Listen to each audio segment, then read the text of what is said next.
Vale, pues entonces, si queréis, empezamos ya, ¿vale? Son casi 35. Y bueno, pues nada, en primer lugar, bienvenidos y buenos días a todos, feliz año. Y bueno, vamos a seguir con donde lo dejamos la última vez, que fue en el módulo 2. Hoy pues nos toca dar la sesión primera del módulo 3. Este módulo 3 se divide en dos sesiones porque tiene bastante contenido, entonces lo vamos a dividir en dos. Este módulo principalmente nos vamos a basar en cómo integrar la transición energética y la acción por el clima en los planes sectoriales. Entonces sí que gran parte del contenido del módulo se va a basar en ver detenidamente todos los planes sectoriales, ya sea que estén relacionados con la acción por el clima, como que no estén tan relacionados con la acción por el clima. Y luego vaya a entender el por qué. Entonces, a ver si puedo pasar ahora. ¿Qué vamos a aprender en este módulo? Pues lo principal, vamos a ver el cambio de paradigma que tenemos que integrar para que las entidades locales sepan cómo, o sea, y comprender efectivamente cómo la acción climática afecta dentro de una localidad y cómo integrarla. Luego vamos a ver los distintos planes sectoriales. Para ello, pues vamos a analizar pues, su marco regulatorio relevante, el contenido mínimo que tiene que llevar cada plan, los pasos para su elaboración correcta, algunas recomendaciones para no cometer errores que se suelen cometer a la hora de elaborar estos planes. Y luego pues, también incluso veremos los agentes relevantes que están participando. También veremos algunas guías prácticas que están pues, publicadas. Eh, ¿Admites verdad, Maider? Vale, venga. Veremos entonces guías prácticas, ¿no? Que son de utilidad a la hora de elaborar estos planes y intentaremos entender eso, cómo se pueden aplicar a la transición energética y cómo se relacionan. Luego, sí, lo más seguro que en la clase de este módulo, en la sesión primera, veremos hasta eso, los planes sectoriales. No sé si lo vamos a poder ver todos, pero bueno, vamos a intentar, aunque sea, ver hasta los fases. No estoy seguro porque es verdad que gran parte de la sesión, o 45 minutos o así, va a ser para ver con un caso práctico, que si recordáis en la sesión anterior, nos mandasteis, bueno, propusisteis que hiciésemos un caso práctico, real, de cómo aplicar la herramienta de planificación estratégica. Y bueno, desde el Ayuntamiento de Pamplona nos han enviado uno, entonces vamos a verlo detenidamente de cómo se usa. Creo que es importante conocerlo paso por paso, cada una de las herramientas de planificación para entender bien, porque al final, a la hora de elaborar este tipo de planes y aplicar la transición energética en entidades locales, el primer paso es tener una estrategia correcta.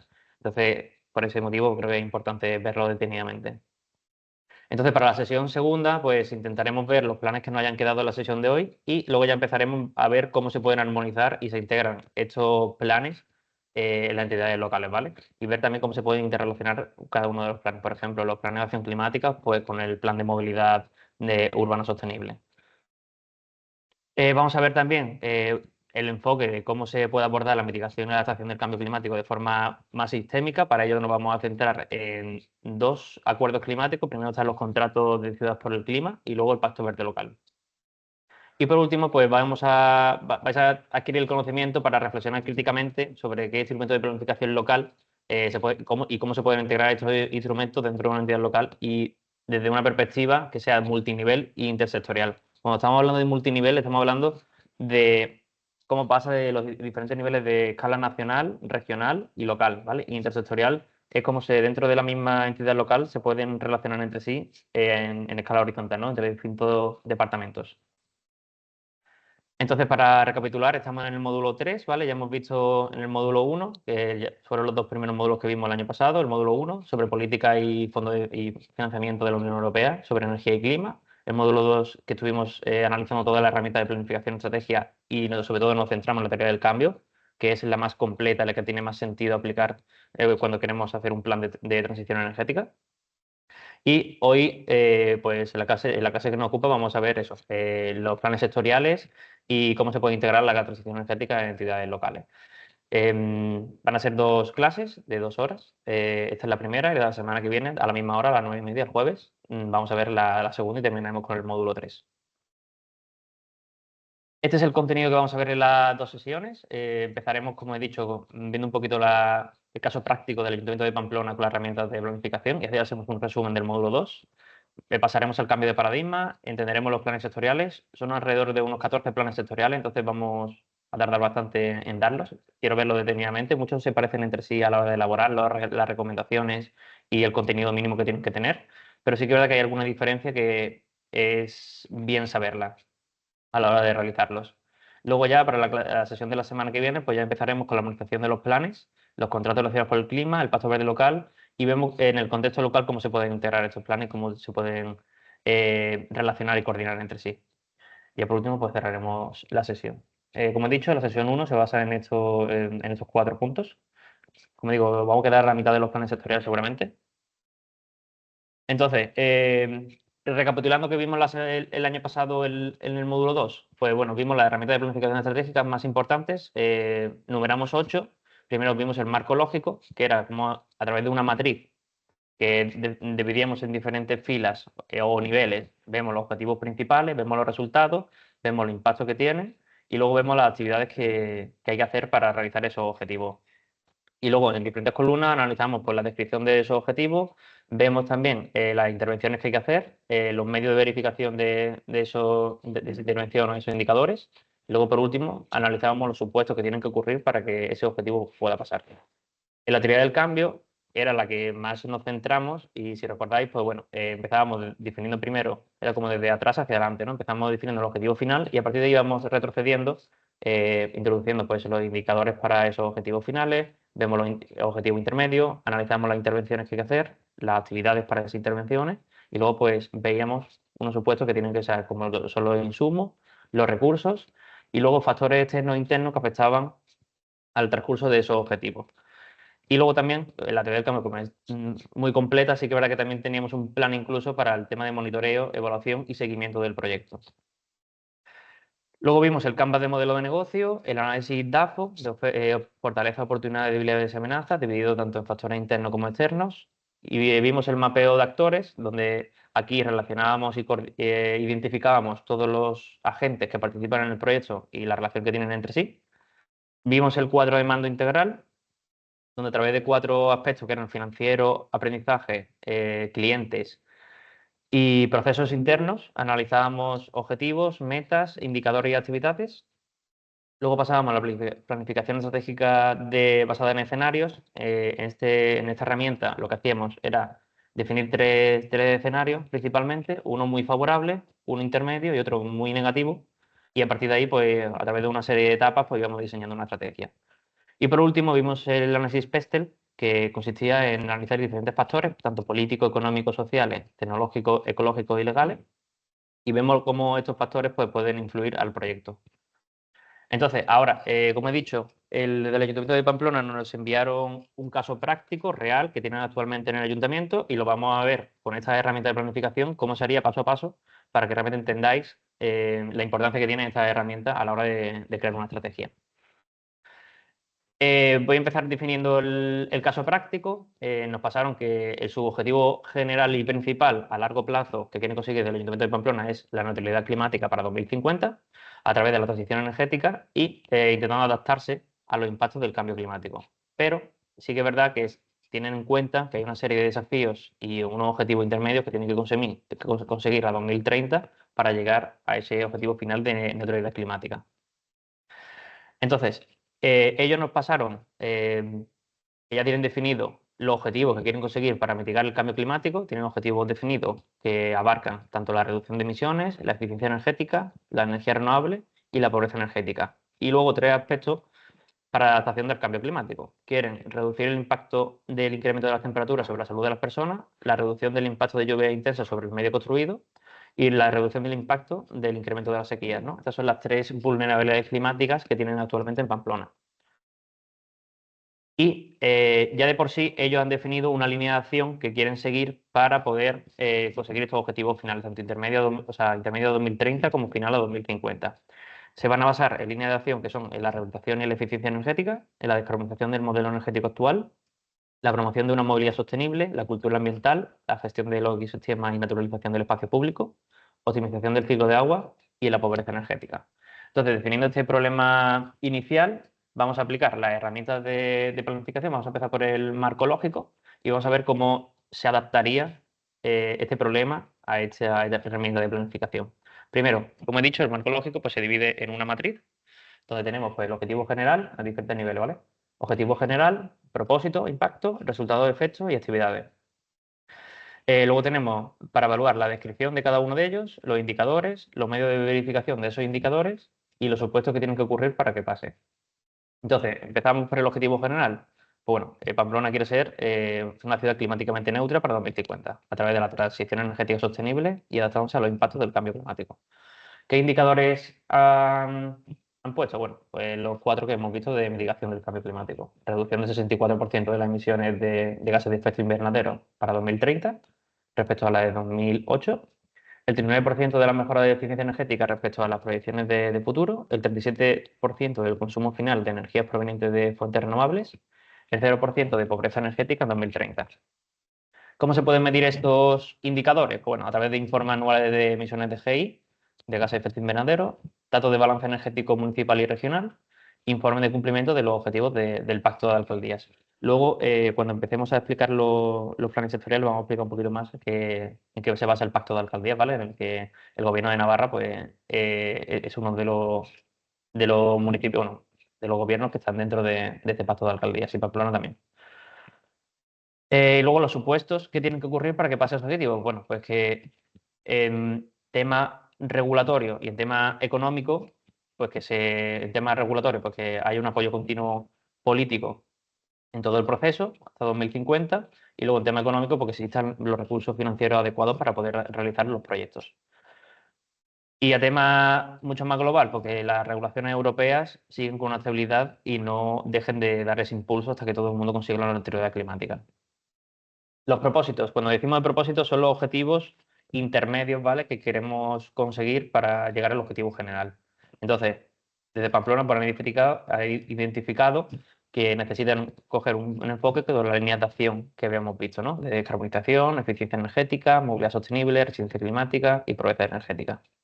Los indicadores que vamos a tener para medir estos propósitos, pues el porcentaje de edificios rehabilitados con estándares de eficiencia energética, incremento de la electrificación en el sector transporte y número de hogares atendidos con medidas estructurales contra la pobreza energética.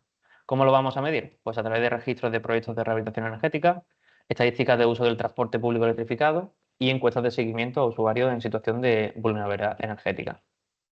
¿Qué tiene que ocurrir para que esto pase? Pues bueno, que la participación ciudadana es activa y también incluso la del sector privado y tenemos que ser capaces o sea, de la capacidad de las instituciones locales para coordinar e implementar estas acciones.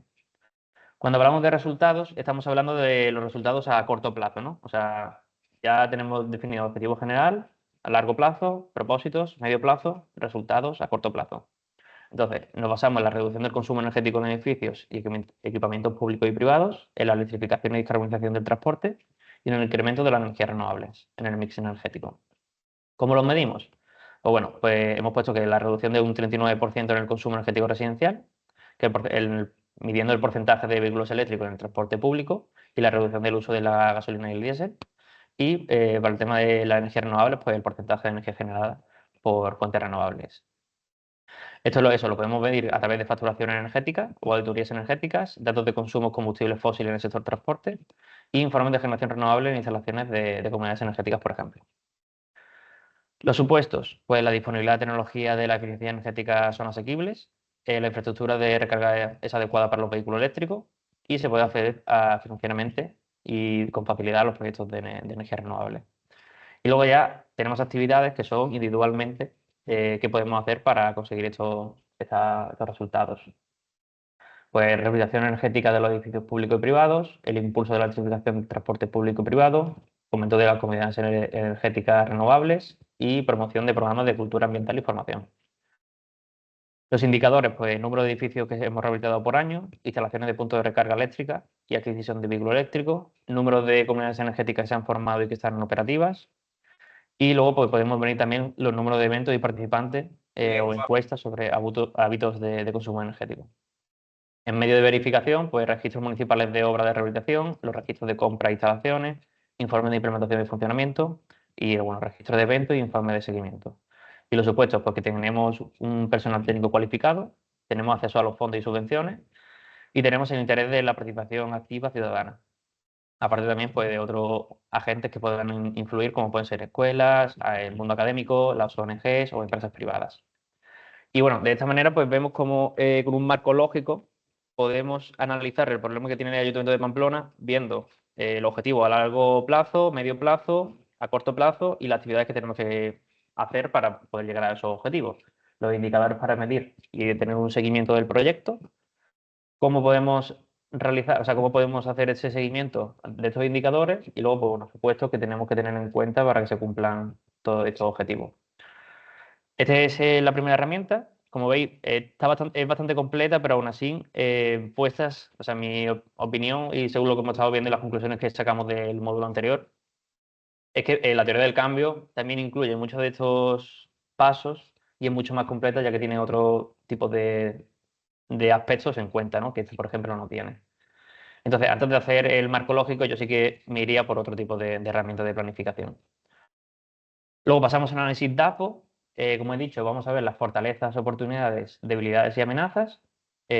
Positivos, fortalezas y oportunidades. Negativos, debilidades y amenazas. Factores internos, fortalezas y debilidades. Y factores externos al proyecto, la oportunidad y la amenaza. Pues igual, para lo que hacemos es coger nuestro caso inicial del Ayuntamiento de Pamplona y vemos las fortalezas que hay en ese proyecto. Bueno, pues hemos detectado el compromiso que tiene el ayuntamiento. Al final, ellos han sido los primeros porque ya tienen identificado el objetivo final y los objetivos intermedios, conocen el problema y a partir de ahí pues, han hecho una planificación estratégica. Esta planificación estratégica está basada en que ya tienen las líneas de acción que se quieren seguir o que quieren empujar, ¿no? Para poder conseguir esos objetivos.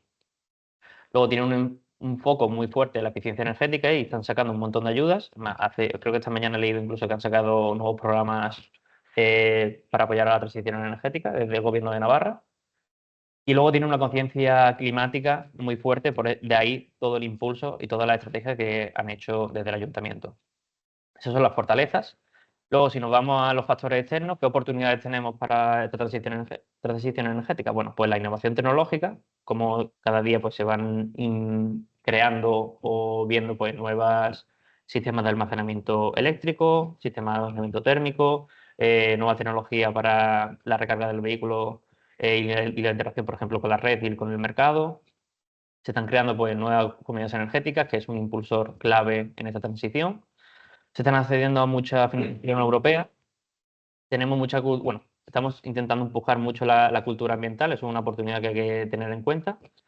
Y luego los beneficios económicos que generan, pues, crear proyectos de energía renovable, tanto para la salud como para el tema económico de la sociedad. Negativo, en factores internos. Bueno, pues que es verdad que Pamplona, pues, ellos saben que son una ciudad que están dependiendo muy fuertemente de los combustibles fósiles. Tienen algunas faltas de indicadores claros debido a que no tienen a lo mejor un control preciso de cuánta pobreza energética hay en el municipio. En la infraestructura envejecida hay muchos municipios que tienen pues o están protegidos por patrimonio cultural y entonces no pueden a lo mejor tener esa rehabilitación energética de estos edificios por ese motivo. Y luego, pues, como a nivel nacional, en toda España, pues hay una lentitud en la electrificación del transporte. En factores externos y las amenazas que pueden ocurrir por los impactos del cambio climático, ya sea, por ejemplo, como hemos estado viendo, pues los impactos que tienen los eventos climáticos extremos que al final pueden destruir infraestructuras. La resistencia al cambio, muchas veces, por desgracia, la parte de la sociedad pues, no está a favor de la transición energética. Limitaciones financieras, al final iniciar los proyectos requieren de una alta inversión inicial, que a veces sin ayuda o subvenciones es muy complicado iniciar un proyecto. Y luego, pues el marco regulatorio y burocrático, que si ponemos el ejemplo de la movilidad sostenible, pues para instalar un punto de carga en vía pública, pues de media en España estamos actualmente en 1 año y medio, casi 2 años. Entonces, pues al final hay muchos temas burocráticos y de marco regulatorio que nos afectan. Y bueno, este análisis la verdad está muy bien y se recomienda usarlo con la teoría del cambio porque la teoría del cambio también analiza los factores internos y los factores externos. Entonces, si a lo mejor previamente, en el momento que se vaya la teoría del cambio a llegar a esa parte, pues se puede usar un análisis DAFO y se complementa una herramienta con otra. Entonces, lo que le falta a la teoría del cambio se puede complementar con, por ejemplo, esta herramienta. Pasamos al mapeo de actores. Aquí, si os acordáis, pues bueno, dividimos en 3 tipos de actores principales que intervienen en un proyecto. Son los usuarios claves. He puesto aquí un poco la definición. Los usuarios claves son aquellos que están o sea, directamente relacionados o sea, o le impacta el problema o la solución que se implemente. Luego tenemos los stakeholders directos, las partes interesadas directas, que son aquellos que participan activamente en el proyecto, pues implementando las soluciones y en las decisiones que se tomen. Y luego tenemos los indirectos, que no están directamente relacionados, pero sí que están influenciados de forma tangencial en el proceso o en el proyecto. Entonces, aplicándolo al caso de Pamplona, hemos definido que los usuarios clave van a ser pues, los ciudadanos y los hogares, que van a ser los que van a recibir las soluciones, igual que los negocios y las pequeñas industrias, y luego el sector de transporte local. Los directos, ¿quiénes son? El Ayuntamiento de Pamplona, que es directamente pues, el que saca las subvenciones para este tipo de proyectos de transición energética y quien tiene la línea de acción y la estrategia para conseguir los objetivos, igual que la Agencia Energética Municipal de Pamplona. El sector de la construcción y rehabilitación, porque ellos son los que van a hacer todo este tipo de proyectos, las empresas de transporte en movilidad sostenible y luego las empresas energéticas. Y luego, ¿quiénes son los indirectos? Pues, por ejemplo, el Gobierno de Navarra, porque son también los que sacan las licitaciones o dan la ayuda al municipio. La Unión Europea, ciudadanos de municipios cercanos, organizaciones no gubernamentales como la ONG, los medios de comunicación locales y nacionales, aquí pues tienen ellos la misión de la diseminación, la difusión de los proyectos, y los centros educativos y de investigación. Entonces, pues de esta manera podemos ver fácilmente cuáles son todos los agentes que están involucrados en el proyecto y la relación que tienen entre sí.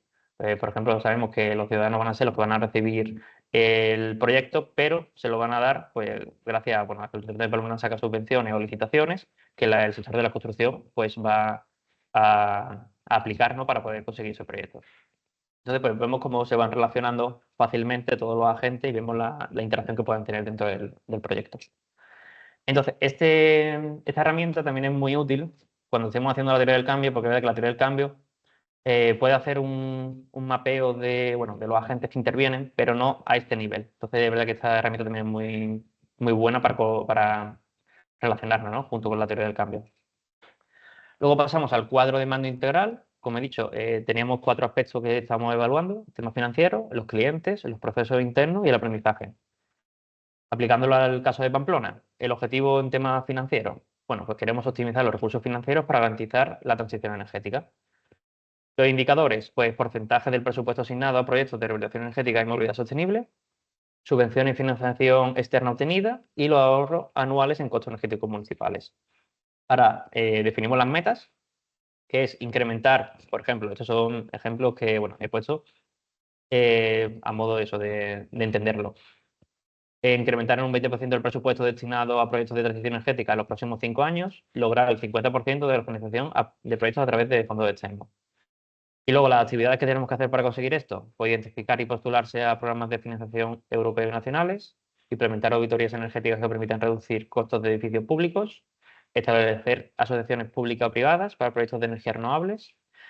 Y luego, si nos pasamos a la parte de clientes, tenemos que hacer la misma evaluación, ¿no? Objetivos, indicadores, meta y las actividades indicativas. El objetivo de los clientes, cuando hablamos de clientes, es la ciudadanía en este caso, ¿vale?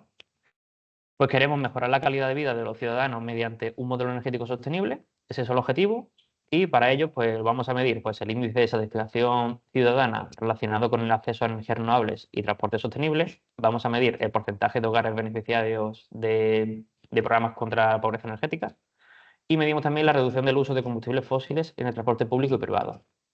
Esta meta pues, podemos poner, por ejemplo, alcanzar un 90% de satisfacción ciudadana en temas energéticos para 2030, reducir en un 30% el número de hogares afectados por pobreza energética pues, para 2025. Y las acciones que podemos hacer para conseguir esto, pues campañas de sensibilización y educación sobre el uso de eficiencia de la energía, la expansión de las comunidades energéticas renovables en barrios residenciales y la electrificación progresiva de la flota de transporte público. Si nos vamos a procesos, igual, pues vemos objetivos: asegurar la eficiencia y efectividad de la implementación de los proyectos energéticos, y lo vamos a medir a través del número de edificios públicos que se han rehabilitado, la cantidad de proyectos de energía renovable que se han ejecutado y los tiempos de promedio de respuesta para implementar las medidas frente a los riesgos climáticos. Las metas, por ejemplo, rehabilitar energéticamente al menos el 50% de los edificios públicos para 2030, aumentamos en un 40% la generación local de energía renovable para 2030. ¿Cómo lo hacemos? Pues estableciendo cronogramas detallados para la rehabilitación, creamos un sistema de gestión de emergencias climáticas y promovemos alianzas en el sector privado para acelerar esta instalación. En tema de aprendizaje, pues bueno, tenemos que capacitarnos a los técnicos e intentar liderar la transición energética desde ese punto de vista. ¿Qué podemos hacer para medirlo? Pues podemos ver un número de programas de capacitación sobre sostenibilidad y transición energética para empleados municipales. Podemos medir también la tasa de adopción de tecnologías innovadoras en proyectos energéticos y el grado de integración de la cultura ambiental en la ciudadanía. Entonces, la meta que se puede poner, pues formar al 100% del personal técnico del ayuntamiento en temas de sostenibilidad para 2025, como puede ser, por ejemplo, participar en este curso.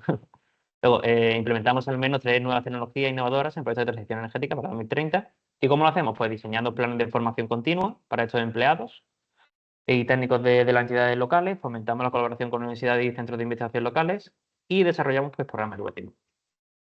Entonces, esta herramienta del cuadro de mando integral, pues también es muy buena, como podéis ver, pero es verdad que se centra solo en 4 aspectos que a lo mejor limita un poco más al proyecto. Entonces, igual que pasaba con el marco lógico, pero os recomiendo que intentéis, si os vais a poner a hacer este tipo de herramienta al principio de un plan, pues que hagáis otro tipo, o sea, perdáis el tiempo, perdón. No, no es perder el tiempo, es aprovechar el tiempo mejor de una manera mucho más eficiente, haciendo o sea, cogiendo una herramienta que está mucho más completa. Vemos la planificación estratégica basada en escenarios. Bueno, he puesto aquí 5 cuadros de diferentes colores para ver las etapas, ¿vale? Son 5 etapas, vamos a ir viéndolo una a una cómo se podría hacer esta herramienta. La primera etapa es identificar los impulsores clave, que es verdad que en ninguna de las herramientas que hemos visto hasta ahora, una de las etapas era definir esto, pero creo que es algo inicial que se tiene que hacer 100% antes de hacer un plan, ¿no? Que es ver qué nos motiva a hacer el plan. Primero, tenemos que ver, para el tema el específico de Pamplona, ¿vale? De conseguir esa neutralidad climática en 2050. Tenemos que ver los compromisos normativos y regulatorios, o sea, eso es como un impulsor clave, ¿no? Al final, nos incitan a que hagamos ese plan. Vemos que hay muchos fondos públicos y privados y europeos para la transición energética. Vemos que hay disponibilidad y adopción de tecnologías limpias. Vemos que la participación ciudadana y la estación social, pues poco a poco se va haciendo la idea de que hay que hacer esa transición. Y luego, pues hay mucha cooperación entre el sector público, privado y académico. Y luego, aparte, también un impulsor clave es, como estamos viendo últimamente, los eventos climáticos extremos que hay que afectan a la infraestructura y a las decisiones políticas. Ese es como el primer paso que hay que hacer, que ya os digo, creo que es importante que lo tengamos en cuenta para cualquiera de las herramientas que usemos. En plan, ver qué nos motiva a hacer estos objetivos. El segundo paso es definir incertidumbres críticas y para ello nos hacemos preguntas de supuestos que podrían pasar durante el proyecto, ¿no? ¿Se mantendrán los fondos europeos y nacionales para proyectos de transición energética? ¿A qué velocidad se adoptarán tecnologías innovadoras como las baterías, la red inteligente, las energías renovables? ¿La ciudadanía y la empresa adoptarán los cambios propuestos? ¿O si se mantendrán los precios altos de combustibles fósiles para que así pues, se siga incentivando a usar este tipo de tecnologías limpias? Son supuestos que hay que hacerse durante el proyecto e intentar después, cuando se definan los escenarios, ver si si la respuesta es sí, por ejemplo, puede ser una decisión positiva, ¿no? Para seguir haciendo ese plan, o si es no, ver cómo se puede reestructurar nuevamente. Entonces, ahora el tercer paso es construir los escenarios. Siempre, o sea, recomiendo que hagáis siempre 3 escenarios, ¿no? Uno muy favorable, uno muy poco favorable y otro intermedio. Y luego a partir de ahí, una vez se definen las estrategias, que es el último paso, podéis ver si realmente en el momento que estáis ya realizando el plan y estáis a mitad del plan en la práctica, intentar ver realmente si a lo mejor ha pasado de que la inversión ha sido muy positiva, pero por ejemplo la aceptación social ha sido muy negativa, por como ya tenéis las estrategias definidas de cada una de ellas, intentar pues bueno, si sabemos que una estrategia que yo había definido para cuando la presión es muy alta era una solución, intentar o sea, aplicar o sea, esa estrategia de ese caso que ha pasado realmente. Pero bueno, lo voy a explicar con un ejemplo que se va a entender un poco mejor. Entonces, el primer paso es construimos un escenario progresivo, que este es el intermedio, ¿vale? Donde Pamplona avanza gradualmente hacia una neutralidad climática, con un progreso moderado en la adopción de tecnologías, con financiación suficiente, pero que no tiene una financiación muy allá. Simplemente tiene una financiación o sea, normal para poder hacer proyectos. Entonces, nos ponemos en el caso de que se implementan medidas estratégicas claves como la electrificación del transporte público y la rehabilitación de energéticos. Tenemos financiación disponible para hacer eso.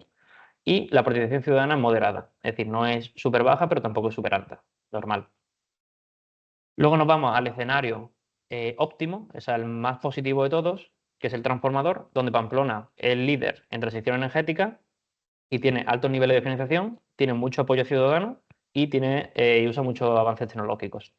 Entonces la ciudad pues, se posiciona como referente en innovación climática, o sea, se aseguran que todos acceden a todos los fondos europeos y nacionales para todos los proyectos y la ciudadanía y las empresas pues, participan activamente. Y luego tenemos el escenario más negativo, ¿no? El estancamiento, donde Pamplona pues, avanza lentamente debido a que no tiene ni recursos, ni inversión, ni aceptación social y tampoco los avances tecnológicos son escasos.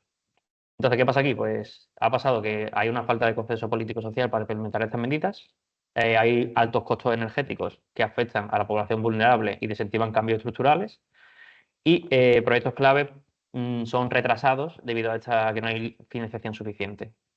Entonces ya hemos construido los tres escenarios. Por supuesto, lo que estaba comentando antes un poco. O sea, podemos hacer mucho más escenarios. Podemos hacer un escenario donde tengamos alta inversión, pero la gente no colabora. Entonces podemos hacer otro escenario con ese supuesto. Pero creo que con estos tres, cuando hagamos la estrategia, sí que podemos combinar las soluciones de cada uno de ellos y no tener que estar sobrepensando que puede pasar en muchos más escenarios diferentes. Entonces, ahora una vez se construyen los escenarios, se evalúan los impactos. Entonces tenemos en inversión, podemos poner o sea, mucho más impactos, ¿no? Para evaluar.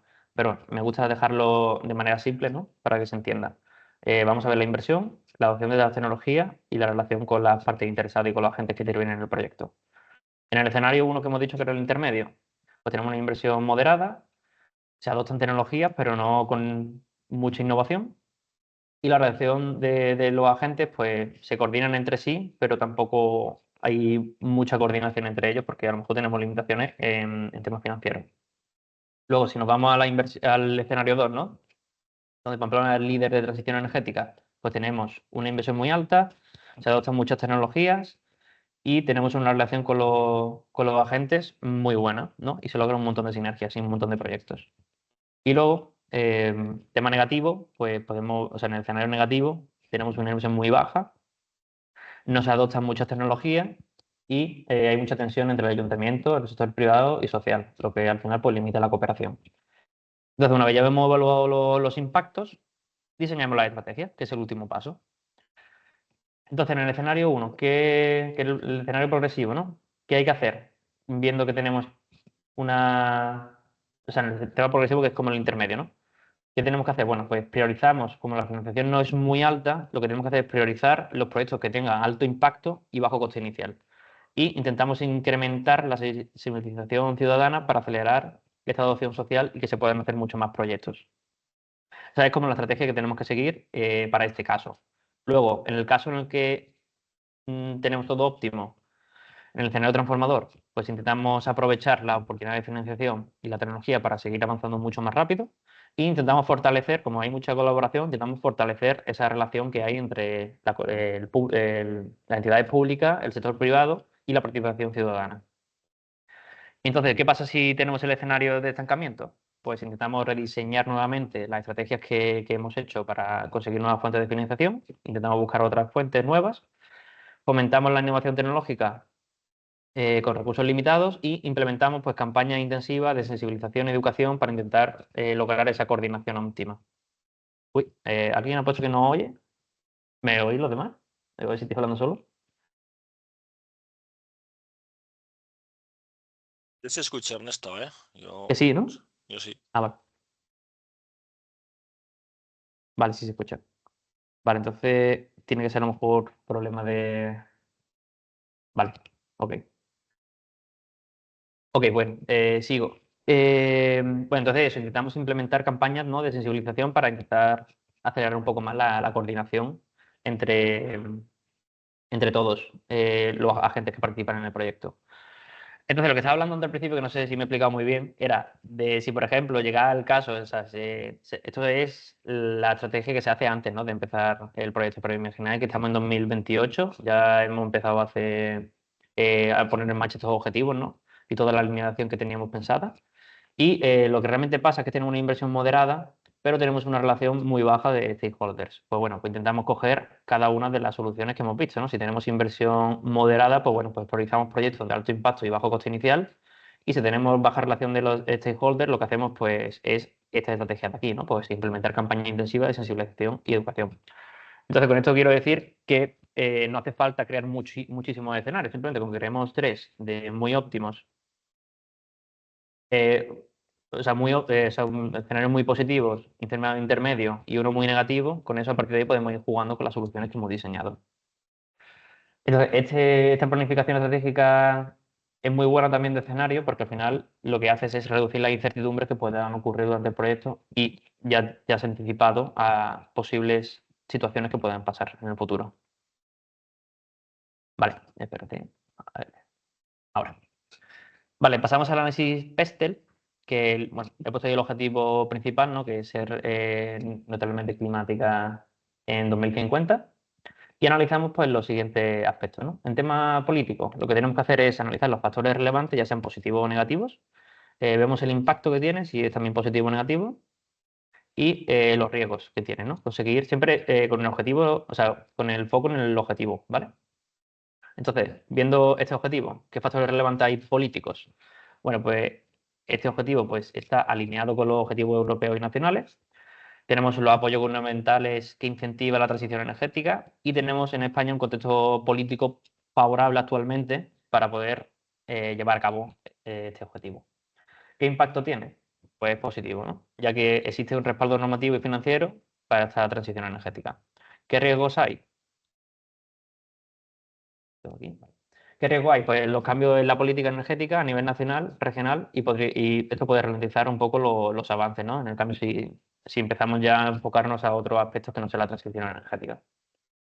En tema económico, ¿qué factores relevantes tenemos? Pues bueno, que los fondos europeos y nacionales siguen estando dirigidos a transición energética, entonces económicamente estamos en línea, ¿no? Alineados. Puede pasar también que la rehabilitación energética de edificios y la electrificación pues, requieren de alta inversión significativa al principio. Y la eficiencia energética, pues lo bueno que tiene es que puede reducir los costes operativos y los consumos energéticos. El impacto que tiene económico este objetivo es que es positivo si en el caso de que tengamos la disponibilidad de los recursos financieros, sabiendo que inicialmente pues, tenemos que hacer una inversión bastante alta. Los riesgos que tenemos, pues la insuficiencia de fondos o retraso en la obtención de las subvenciones. Si nos vamos a los factores relevantes en tema social con este objetivo, es que la adopción depende mucho de la ciudadanía, ¿no? De si están a favor o no de conseguir esto, o sea, de hacer estos objetivos. Y luego, pues, o sea, es fundamental que la cultura ambiental, pues, apoye estos proyectos que se quieren hacer. Entonces, en tema social, con respecto a este objetivo, es positivo si se logra un fuerte compromiso ciudadano y se mejora en la calidad de vida. ¿Qué riesgo hay? Pues que la resistencia al cambio en sectores sociales o económicos tradicionales. Tema tecnológico. Se desarrollan tecnologías más eficientes y asequibles, la necesidad de implementar puntos de recarga y sistemas de generación renovable y herramientas para monitorear y optimizar el consumo energético y las emisiones. Esto es positivo si se adoptan rápidamente las tecnologías moderadas y adaptables. Y en tema tecnológico, el riesgo que tiene es que puede haber pues, retraso en la implementación tecnológica y la falta de acceso a estas innovaciones. En ecológico, pues aumenta la temperatura y la lluvia intensa que afectan a la salud y la infraestructura. La transición energética está alineada con la mitigación de los riesgos climáticos y la necesidad de no utilizar espacios públicos y gestionar ecosistemas afectados. Positivo, ya que las medidas de transición energética ayudan a abordar problemas ecológicos existentes. Y los riesgos, pues el incremento de la frecuencia de estos eventos climáticos pues, pueden afectar al proyecto. En tema legal, pues tenemos que cumplir las leyes como la Ley de Cambio Climático, que es la 7/2021, o los objetivos del PENIEX. Luego, la alineación con las regulaciones nacionales y regionales y los procesos administrativos pueden retrasar la ejecución de proyectos. El impacto que tiene es positivo, ya que las leyes pues, actualmente respaldan esta transición energética. Y los riesgos que hay es que hay demoras o sobrecarga administrativa debido a regularidades complejas. Entonces, este análisis PESTEL. Y ahora vamos a pasar a la teoría del cambio, que, como he dicho, es la principal y la que deberíamos usar de primer lugar, debido a que es la más completa y la que más favorece para proyectos de transición energética. Y ponemos, haciendo el caso de uso, que nos han pasado de Pamplona es qué resultado final queremos conseguir, ¿no? Pues que Pamplona se convierta en una ciudad climáticamente neutra para 2050 y para 2030 supere los desafíos que había identificado, ¿no? Entonces, lo primero que tenemos que hacer, la teoría del cambio, es poner el objetivo final e ir retrocediendo hacia atrás hasta que vayamos rellenando todo. Hay que rellenar todos los cuadrados azules, ¿vale? Entonces, lo primero es, una vez ya tenemos el resultado final puesto, lo que hacemos es ver los indicadores, ¿no? O sea, marcarnos unos objetivos, que de Pamplona pues, habían marcado la reducción del 64% de las emisiones de gases de efecto invernadero para 2030 en comparación con los niveles de 2008, el aumento de la eficiencia energética en un 39%, el 37% del consumo final de energía proveniente de fuentes renovables, la reducción del 30% de hogares afectados por la pobreza energética para 2025 y en 2030 conseguir el porcentaje cero de pobreza energética. Entonces, estos son los objetivos para medirnos el resultado final. Pero tenemos que ver ahora resultados intermedios para poder conseguir ese resultado final para que el proyecto no sea muy a largo plazo y al final pues las ideas pues no lleguen nunca porque no hemos hecho un plan que sea de objetivo corto, medio y largo plazo. Entonces, en resultados intermedios que queremos conseguir, nos vamos a centrar en los edificios públicos y privados que sean energéticamente eficientes, en que se consiga la electrificación y la movilidad sostenible, se crean comunidades energéticas y se reduce la pobreza energética. Y para ello, pues para estos resultados intermedios, igual que hemos hecho para el resultado final, tenemos que poner una serie de indicadores o objetivos, ¿vale? Entonces, para el edificio público hemos puesto pues, el porcentaje de edificios rehabilitados es del 50% para 2030 y la reducción del consumo energético residencial el 39% para 2025. En tema de electrificación y movilidad sostenible, hemos puesto que se incrementa el número de vehículos eléctricos en el transporte público y privado, consiguiendo un 40% de estos para 2030. Se instala la infraestructura de recarga, el 70% en barrios cubiertos para 2026. En tema de comunidades energéticas, vemos que o sea, medimos el número de comunidades energéticas y ponemos que son 30, por ejemplo, para 2027. Y se incrementa la generación local de energías renovables debido a estas comunidades en un 20% para 2030. En reducción de la pobreza, pues medimos el número de hogares beneficiados por programas de rehabilitación y la disminución de ayudas prestacionales al pago de suministros. Entonces, una vez ya hemos definido resultado final, indicadores, resultados intermedios, indicadores, vemos qué podemos hacer o cómo lo podemos hacer para conseguirlos. Para ello definimos las intervenciones y dentro de cada intervención pues tenemos las actividades. Para los edificios públicos, pues tenemos que realizar la rehabilitación energética de estos edificios. Para ello, pues hacemos auditorías energéticas en tanto edificios públicos como privados, creamos programas de subvenciones para esta rehabilitación energética y campañas de información para los propietarios y las comunidades de vecinos. La electrificación, pues seguimos promoviéndola a través de la renovación de la flota de transporte público, instalación de puntos de recarga en toda la ciudad y incentivos para comprar vehículos eléctricos en el sector privado. Para el desarrollo y promoción de comunidades energéticas, pues identificamos los barrios potenciales o comunidades que quieran hacer proyectos pilotos. Formamos y sensibilizamos a los ciudadanos sobre qué son las comunidades energéticas y los beneficios que tienen, unirse y adherirse a una. Y intentamos hacer pues, instalación de generación renovable con estas comunidades. Con programas de pobreza energética lo que hacemos es implementar medidas estructurales para mejorar la eficiencia de viviendas vulnerables, creamos programas de educación en ámbitos energéticos sostenibles y establecemos un sistema de monitoreo para identificar situaciones de pobreza energética. Entonces, ahora ya pasamos, una vez ya tenemos las actividades que queremos hacer para conseguir esos resultados intermedios, pasamos a qué recursos ¿no? Son necesarios para ello. Primero, lo dividimos en cuatro, ¿vale? De los financieros, tenemos que ver pues, los presupuestos que hay disponibles, para ello los presupuestos municipales, las subvenciones europeas y las inversiones privadas. Luego tenemos en tema personal humano, pues todos los técnicos competentes especializados dentro de las entidades públicas, las empresas de rehabilitación y los expertos en energías renovables. En materiales, pues vamos a necesitar pues, todo equipo de generación renovables, materiales para la rehabilitación y todo el material necesario para vehículos eléctricos y su infraestructura. Y por último, el tema tecnológico, pues sistemas de monitoreo de energía y herramientas para auditorías energéticas. O sea, este ejemplo lo he simplificado un montón, ¿vale? O sea, esto se puede hacer, o sea, la idea, una vez se va a hacer se usa la teoría del cambio, es hacerlo muy detalladamente y explicar absolutamente todo. Yo para tema didáctico, simplemente para que quepa en una diapositiva y se entienda bien la idea de cómo se usa, lo he simplificado mucho. Por ejemplo, en tema tecnológico, pues podemos poner un montón de sistemas de monitoreo, podemos poner herramientas para poder ver la superficie solar disponible que hay. O sea, hay un montón de herramientas diferentes que se deberían poner aquí para completar esta herramienta. Entonces, dicho esto, pasamos a los supuestos que tienen que pasar para que se pueda conseguir estos objetivos, y es que el marco regulatorio nacional y europeo pues, siga promoviendo esta transición, la ciudadanía esté dispuesta, ¿no?, a adoptar estas nuevas tecnologías y a los comportamientos y a los cambios de mentalidades, ¿no?, que existen acceso continuo a fondos públicos y privados para financiar la iniciativa. Estos son los supuestos que tienen que ocurrir para que pase. Y ahora, en factores internos y externos, como ya he dicho, aquí es genial, justo en este punto, hacer un análisis DAFO que justamente estudia este tipo de factores y incluirlo aquí. Entonces, pues simplemente pondríamos los factores que ya habíamos analizado en el análisis DAFO y los colocamos aquí. He incluido alguno que otro más para tener un poquito más de ejemplos, ¿no? Pues he puesto la volatilidad de precios en el mercado energético, los impactos climáticos y la disponibilidad de tecnologías accesibles y eficientes. Y por último, tenemos que diseñar una estrategia de monitoreo. ¿Cómo vamos a seguir este proyecto?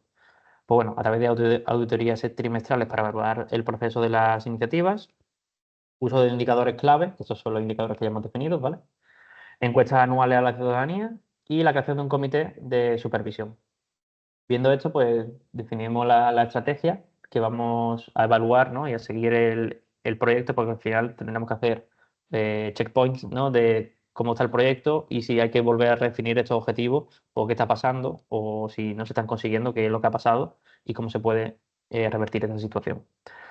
Entonces, vale, con esto ya he explicado las herramientas, todas las herramientas que vimos en el módulo anterior, las he explicado paso a paso con un ejemplo real del Ayuntamiento de Pamplona para que veáis realmente cómo se usan. Vuelvo a repetirme un poco.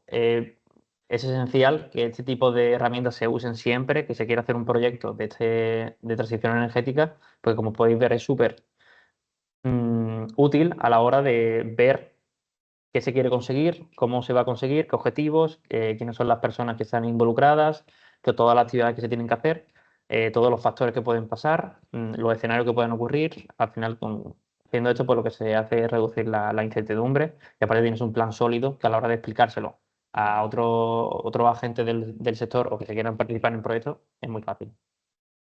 Entonces, esa es la recomendación que le hacemos nosotros para poder hacer este tipo de proyectos. Usar la teoría del cambio y complementarla con otro tipo de herramientas como puede ser el mapeo de actores, el análisis DAFO o incluso el análisis PESTEL también es muy bueno para analizar los diferentes aspectos, tanto tecnológicos, sociales, económicos, políticos, etcétera.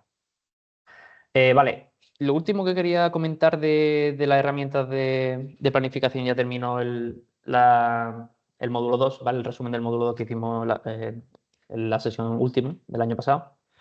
Es que los objetivos que se creen aquí tienen que ser coherentes. O sea, yo lo he puesto como a modo ejemplo con el Ayuntamiento de Pamplona, que es un municipio bastante grande y bastante avanzado y dispone con bastantes recursos, pero cada ayuntamiento se tiene que ceñir, ¿no?, a los recursos que ellos tengan. Es decir, no tiene sentido que si dentro de un municipio vaya a hacer este plan de teoría del cambio o un plan de acción climática donde ponga que se va a conseguir que en 2025 se reduzca el consumo energético residencial el 39%, o por ejemplo que los edificios públicos, si hay por ejemplo 20 edificios públicos y solo hay una empresa en el municipio de rehabilitación energética disponible para hacer eso, no tiene sentido que se ponga que va a rehabilitar energéticamente los 20 edificios en un año. O sea, ese tipo de cosas, los objetivos tienen que ser algo realista con la situación que vive cada municipio. Entonces, eso es una de las, o sea, parece que es muy rápido y muy fácil llegar a estos objetivos, pero detrás de estos objetivos hay un estudio que realmente ha visto que si hay 4 empresas de rehabilitación energética, se puede conseguir si esas 4 están disponibles durante todo el año y a lo mejor cada empresa pues, puede rehabilitar a lo largo del año 2 edificios, pues bueno, si tenemos esas 4 empresas, 2 edificios, pues bueno, son tantos edificios. Del total que tenemos son estos. Entonces, a partir de ahí se saca el porcentaje de edificios lógicos para final de año, para dentro de 2 años, o visión a largo plazo, dependiendo del objetivo, si es a corto plazo, medio o largo plazo, se saca un porcentaje coherente y realista con la situación que está viviendo el municipio. O sea, por eso también quiero remarcar que los objetivos que se creen tienen que tener una justificación de por qué se ponen, ¿vale? No son números al azar que se van poniendo, simplemente tienen una coherencia detrás. Vale, entonces, dicho esto, ya sí que sí, terminamos el resumen del módulo 2. Voy a hacer una pausa pequeña por si queréis hacer preguntas en el chat o si queréis abrir micro sobre esta herramienta o el caso. Y así bebo agua.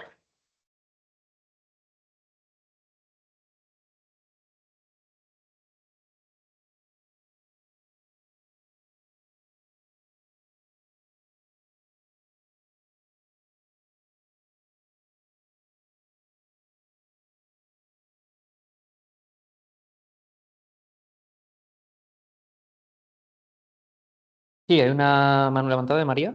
Si Hola, quieres... Hola, buenas. Buenos días. hola. Yo sí quería preguntar, por ejemplo, la herramienta esta de los escenarios y si pudiera ser complementaria con la teoría del cambio, por ejemplo, para evaluar, ¿no? Si tú tienes una estrategia así como a largo plazo, ¿no? Sí nos serviría también como para evaluar Para evaluar el... la ¿A estrategia, qué el avance, ¿no? Y reconducir. dices esta Esta, planificación sí, estratégica, ¿no? esta. Vale. Ujú, Lo que te refieres es si se puede decir para evaluar. ujú. Sí, claro, al final todas las herramientas tienen la parte de, o sea, al final estás evaluando como tal. Pero Mm. ¿evaluar te refieres al monitoreo? O sea, como los indicadores y eso. No, más o sea, midiendo los indicadores, ¿no? Es decir, al final, Ujú, ¿no? Si te planteas los tres escenarios, ¿no?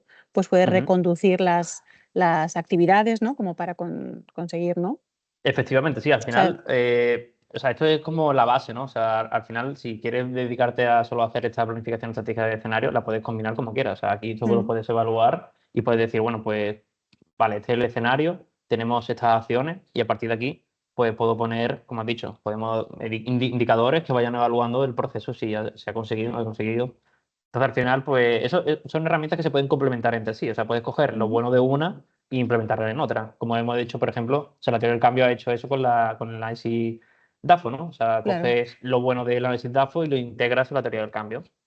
Ujú, Entonces, la planificación estratégica basada en escenario es exactamente igual. O sea, puedes coger lo bueno que tiene esta estrategia, que al final, pues, te ves y analizas los posibles futuros escenarios que puedan pasar y lo puedes ujú, integrar pues, con medidores, como has dicho, y hacer una ujú, evaluación mucho más completa. ujú. Gracias. Gracias a ti. Vale, ok. Pues si queréis, si no tenéis más preguntas, pues avanzamos a ver de tiempo. Son las 10:30. Vale, es hasta las 11:30. Voy a intentar o sea, terminar a las 11:15 porque hay un cuestionario un poquito más largo en esta ocasión para que tengáis en esos 15 minutos el tiempo suficiente para poder hacer el cuestionario cuando termine la sesión, ¿vale? Entonces, bueno, sigo con el cambio de paradigma, luego vamos a ver los planes sectoriales. Ya, como he comentado, no creo que veamos todos los planes sectoriales. Mi idea es intentar llegar hasta los planes de acción climática, pero no sé si va a haber, o sea, si voy a llegar a tiempo o no, voy a tener que correr mucho. Pero no o sea, no me preocupa no llegar porque como tenemos la sesión de la semana que viene, no hay problema. O sea, con la sesión de la semana que viene vemos lo que queda de esta y luego terminamos ya con la otra. Vale, pues vamos al cambio de paradigma y lo primero antes de introducir lo del cambio de paradigma es ver porque queremos integrar la transición energética en las ciudades, ¿vale? Entonces nos vamos a enfocar en ciudades como tal. Dando un pequeño unos datos de introducción, las ciudades actualmente a nivel mundial, por porcentaje, en las ciudades viven el 50% de toda la población, actualmente, ¿no? 50-50. Medio rural el 50 y los otros 50 en las ciudades. Pero, según estudios, se espera que para 2050 el 70% de la población viva en las ciudades, entonces será un 70-30.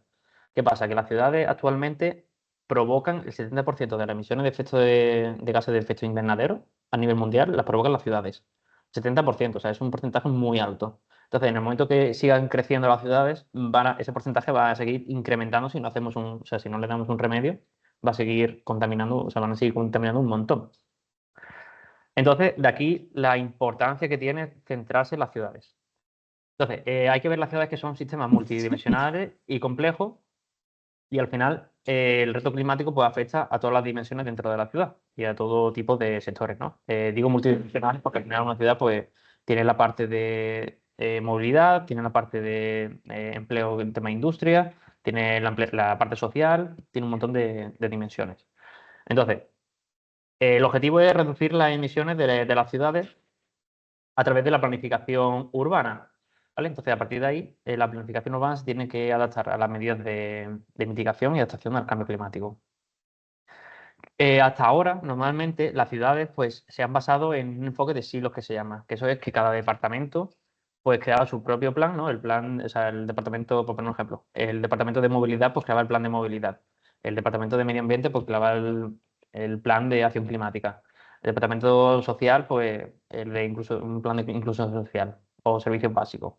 Entonces, cada uno, ese es el enfoque de silos, ¿no? De que cada departamento hacía su plan, pero es verdad que muchas veces no se complementan entre sí cuando eso es un error, ¿no? O sea, al final todos los planes tienen que estar conectados entre sí. Entonces, el enfoque este de silos de cada departamento se centra en sus objetivos. Lo que hacía era crear agendas contradictorias, problemas de aplicación y al final crear una competencia por los recursos que había dentro de la entidad local. Entonces, intentamos, el cambio de paradigma viene un poco de ahí, ¿no?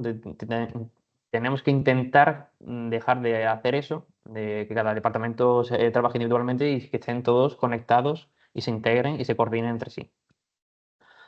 Entonces, ¿cómo puede integrarse? Bueno, pues las autoridades locales deben aplicar estrategias sectoriales, regionales o planes generales. O sea, hoy cada municipio y cada ciudad metropolitana también tiene que lanzar su propia estrategia con sus criterios de mitigación y adaptación en todas las herramientas de planificación local que vamos a ver ahora en este módulo. Entonces se requiere para ello una coordinación que sea tanto multisectorial como multinivel, dentro y fuera de la administración local. Esto es lo que voy a comentar al principio, de multisectoriales a través de los diferentes sectores dentro de un tema horizontal, dentro de un municipio, ¿no? Por ejemplo, pues todos los departamentos que hay. Y luego multinivel es que también se coordinen, no solo a nivel local, sino a nivel local, regional y nacional. Vale, entonces, ¿cuál es la importancia de integrar la transición energética en las ciudades? Primero, porque como he comentado, las ciudades son las grandes emisoras de efectos invernadero, hasta el 70% de los gases. Son muy vulnerables al cambio climático. La transición energética pues, mejoraría la calidad de vida y los beneficios sociales. Es un motor de cambio climático positivo. Sería más resistente ante otras futuras crisis y pues cumpliríamos con los compromisos globales. Y ahora, ¿qué papel tiene la administración local dentro de la transición energética? Bueno, pues he hecho aquí una enumeración de todos los roles que la administración local puede adquirir. Primero, pueden ser consumidores, al final tienen edificios públicos y espacios públicos que necesitan un suministro eléctrico, que son consumidores de energía. También pueden ser productores de energía. Dentro de su edificio público pues pueden generar paneles solares o mini eólica o mini hidráulica. Pueden ser ellos los propietarios y pueden generar su propia energía. Son facilitadores y promotores. Aquí es porque ellos pueden sacar licitaciones para incentivar la transición energética y son facilitadores pues, porque pueden conectar al sector entre sí para que trabaje. Pueden ser reguladores y planificadores. Aquí pueden sacar su propia regulación o su propia ordenanza o planes sectoriales para que sea a favor de la transición energética. Son prestadores de servicios energéticos, como he dicho, si dentro de su edificio público generan su propia energía, pueden compartirla y entonces pueden dar esta prestación de servicios energéticos. Son agentes de coordinación y colaboración. En este sentido, es un poco más a tema multinivel, ¿no? De cómo la entidad local puede colaborar a nivel autonómico y también justo a nivel nacional, ¿no? Entonces pueden colaborar y pueden hacer este agente de coordinación. Son inversores y financiadores, igual pueden dar presupuestos dedicados a estos proyectos. Son usuarios de tecnología innovadora. En el caso del mundo académico, pues pueden participar sobre todo en nuevos desarrollos de nuevos productos. Son productores de justicia energética. Esto está relacionado con que se centran en intentar reducir la pobreza energética y llegar a aquellas zonas que son más vulnerables. Y los modelos de gobernanza, porque pueden ser líderes en transición energética. Si un ayuntamiento está comprometido y sabe muy bien todos los objetivos que quieren conseguir a largo plazo, pueden ser los líderes. Entonces, puede ayudar con esos modelos de gobernanza. Entonces, todos estos son los roles que una administración local puede conseguir, se puede adquirir dentro de la transición energética, que son muy importantes, y la idea es que los haga todos, ¿no? O sea, una entidad local que está comprometida con el cambio climático, es aquella que tiene usa todos estos roles. Entonces, ¿qué medidas se pueden tomar individualmente dentro de una administración local viendo estos roles? Pues bueno, se pueden definir objetivos medioambientales a 2030 y 2050 que sean objetivos coherentes con los nacionales. Se pueden crear los planes de actuación estratégicos a nivel municipal para conseguir los objetivos. Pueden incluir partidas presupuestarias específicas para estos proyectos. Adoptan iniciativas que favorezcan a la ciudadanía para avanzar de manera sostenible, ya sea en movilidad, edificación, energía. Pueden crear ventanillas únicas para información y tramitación de iniciativas. Pueden poner en marcha servicios sociales de asesoramiento en temas energéticos y suministros. Pueden realizar auditorías energéticas que monitoricen los recursos energéticos municipales para establecer medidas de ahorro energético. Y apoyan la comunicación y difusión de mejores prácticas para que la ciudadanía las conozca. Entonces, estas son principalmente pues, una de las acciones que la administración local puede hacer. Y ahora pasamos al cambio de paradigma que también estábamos comentando al principio y que se basa en este punto, que es el paradigma del punto dulce y el paradigma de la interdependencia. Voy a explicar primero el paradigma del punto dulce para que se explique. Es verdad que, o sea, para que se entienda, verdad que es un poco complicado de entender, puede ser un poco complicado, pero si tenéis preguntas, o sea, intentamos resolverlas aquí, ¿vale? Es verdad que eso puede ser un poco raro. A ver, el paradigma del punto dulce era que siempre se ha tratado viendo siempre como ser tres esferas, ¿no? En plan independientes, que son la economía, la sociedad y el medio ambiente. Esas tres normalmente se han tratado como esferas, o sea, o intereses completamente independientes, ¿no? Cada uno va por un lado. Pero sí que hay un punto donde se convergen, ¿no? Y no entran en conflicto. Pero ese punto dulce que se llama, que lo veis aquí en la imagen, ¿no? Es el de aquí en medio, ¿no? Donde las tres se convergen, es muy difícil alcanzarlo, porque normalmente una de ellas siempre suele tirar más y entonces al final crea conflicto. Por ejemplo, si queremos hacer un proyecto de energía renovable en una ciudad o en un bloque de pisos, normalmente el tema medio ambiente pues tiene su esfera. En tema sociedad puede repercutir un montón porque si es un bloque de pisos y la mayoría de los vecinos no están de acuerdo, pues ya se sale. Entonces la sociedad tiene mucho más que el medio ambiente. Y el tema económico, si por ejemplo quieren hacer un proyecto que es muy caro inicialmente, pues entonces el tema económico también va a tirar un montón. Entonces al final siempre van a entrar en conflicto porque es muy fácil salirse de este punto. Entonces la idea es intentar cambiar este paradigma, intentar no tratar estos intereses de economía, medio ambiente y sociedad de forma separada, sino intentar integrarlos de otra forma, que para eso está el cambio de paradigma, que es el de la interdependencia, que es, en vez de verlo como esferas independientes, verlos como que cada una o sea, influye sobre la otra, ¿vale? Son sistemas interconectados entre sí. Es decir, si tú tomas una decisión social, va a influir en la medioambiental y en la económica. Y no eso, no tratarlo como forma independiente, sino todo en un conjunto. Entonces, esto lo que va a hacer va a ser, o sea, las características principales es que va a crear resiliencia, ¿no? Se enfoca en sistemas que pueden adaptarse y prosperar en condiciones cambiantes. Es holístico, ya que toma decisiones económicas, o sea, la decisión económica tiene impacto en las sociales y las ambientales y viceversa. Y luego priorización de soluciones integrales, ya que intenta minimizar los compromisos de las ganancias económicas, justicia social y sostenibilidad ambiental. Entonces, no, o sea, no sé si se ha entendido bien la explicación, pero como queremos pasar eso, de en vez de verlas individualmente, a verlas como que todas influyen entre sí. Había puesto una diapositiva de ejemplo, pero la he quitado porque creo que los ejemplos generan más confusión que ayudamos. Entonces no la he quitado por lo mismo. Pero bueno, con que se entienda un poco la idea de eso, de que no son cosas independientes, sino que todas influyen unas a otras. Y de ahí se tiene que partir para hacer toda la regulación, tiene que partir de ahí, ¿no? De que, bueno, si hacemos un proyecto de energía renovable, que sepamos que va a influir a la parte social y a la parte económica. Entonces, ¿por qué es importante hacer este cambio de paradigma? En las ciudades, sobre todo, ¿no? Que es donde tenemos el foco ahora mismo. Esto es esencial pues, para promover la transición energética de forma efectiva, sostenible e inclusiva. Y este cambio pues, permite abordar de manera más integral los retos urbanos relacionados con la energía, el desarrollo económico, el bienestar social y la sostenibilidad ambiental. Entonces, ¿qué hay que tener en cuenta para aplicar bien este cambio de paradigma? O sea, a la hora de hacer este tipo de planes. Primero, tenemos que reconocer eso, la interdependencia entre los sistemas urbanos. que la energía, el tema social y el tema económico están todos relacionados entre sí y no son cosas independientes. O sea, no puedes hacer una medida, no puedes aprobar una medida que solo influya o sea, solo tenga impacto económico, ¿sabes? Tienes que hacer, o sea, una medida que tenga, o sea, las tres influenciadas. Hay que adaptarse a los retos específicos de las ciudades, que aquí son pues, el crecimiento poblacional, las emisiones concentradas y la dependencia de la infraestructura antigua.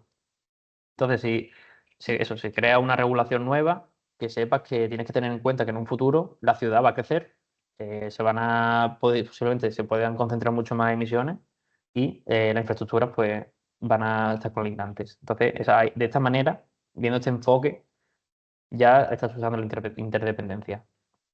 Promovemos la transición energética inclusiva, donde tengamos acceso universal a energías limpias, la prevención de desigualdades y la participación ciudadana.